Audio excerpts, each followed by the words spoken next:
Welkom bij Extra Journaal, nieuws uit Curaçao, vers van de pers.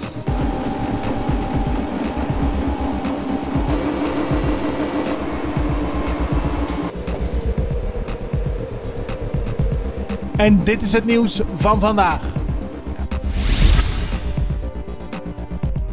De verdediging van oud-minister van Financiën George Jamaluddin maakt zich zorgen over het feit dat het Openbaar Ministerie via de media al een campagne is begonnen tegen Jamaluddin. Op die manier lijkt het alsof de zaak al is behandeld voordat hij daadwerkelijk voor de rechter is. Ze nemen het Openbaar Ministerie ook kwalijk een zogenaamde spookgetuige serieus te nemen. Deze getuige zou de oud-directeur van de Curaçaose Veiligheidsdienst iets hebben verteld over Jamaluddin, maar het is nergens terug te vinden. Ook niet over de opgevraagde telefoongegevens. Volgens de verdediging moet er eerlijk gespeeld worden in deze zaak. 18 december vindt de zogenaamde pro-forma zittingzaak in de zaak tegen Jamaluddin en zijn betrokkenheid bij de liquidatie van Helmin Wiels op 5 mei 2013.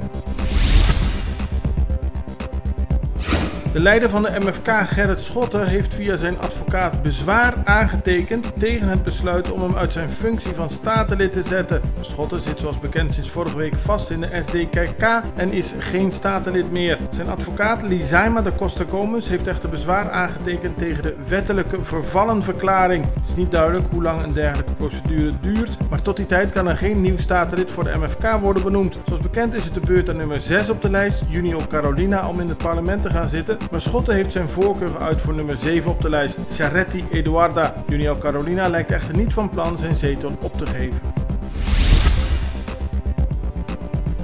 Ouders van leerlingen van de Juan Pablo Duarte VSBO in Buena Vista zijn boos. Gisteren gaven ze samen met de Rema Unie, de Vereniging voor Ouders van Leerlingen, een persconferentie waarin ze zeiden dat ze eigenlijk geen informatie krijgen sinds in augustus bekend werd dat er asbest in de daken zit op de Juan Pablo Duarte school. Daar kwam men achter toen er nieuwe zonnepanelen werden geïnstalleerd. De minister van Onderwijs besloot toen dat de leerlingen voorlopig naar het KAP konden gaan om daar onderwijs te krijgen, maar die situatie duurt volgens de leerlingen te lang. Er zijn te veel docenten die niet opkomen dagen en daarom wil men meer duidelijkheid en vooral terug naar de oude school.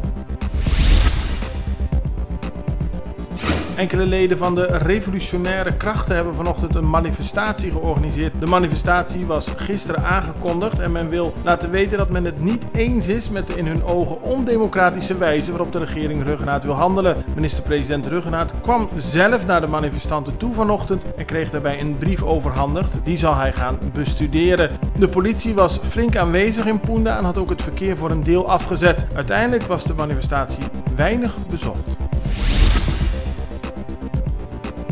De Nederlandse regering heeft niet verkeerd gehandeld in haar besluit afgelopen februari om het bestuurscollege en de eilandsraad van Sint Eustatius te ontslaan. Tenminste, die beslissing van Nederland is niet in strijd met het handvest van de Verenigde Naties. Dat heeft de rechter bepaald na een kort geding van verschillende gedeputeerde en eilandsraadsleden, waaronder Clyde van Putten. Ze hadden een zaak aangespannen tegen de staat der Nederlanden. Maar volgens de rechter is Sint Eustatius sinds het statuut onderdeel van Nederland en ook in 2010 is het uit vrije wil toegetreden tot het Nederlands staatsbestel. Daardoor zijn in Bonaire, Stesia en Saba de Nederlandse wetten van kracht en is de Nederlandse regering op basis van de grondwet gemachtigd in te grijpen. Momenteel loopt er nog een bodemprocedure tegen Nederland in verband met het omverwerpen van het bestuurscollege in Sint Eustatius.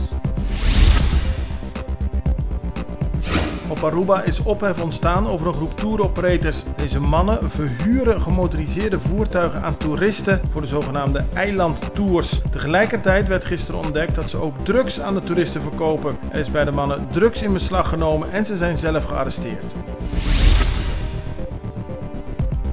De Santa Maria Pirates zijn uitgenodigd om deel te nemen aan het Rotterdamse World Port Tournament 2019. Die wordt gehouden van 12 tot en met 21 juli in Rotterdam. In 2015 deden de Pirates ook al mee, toen wisten ze brons te behalen. De verwachtingen voor het komende toernooi zijn dan ook hoog gespannen.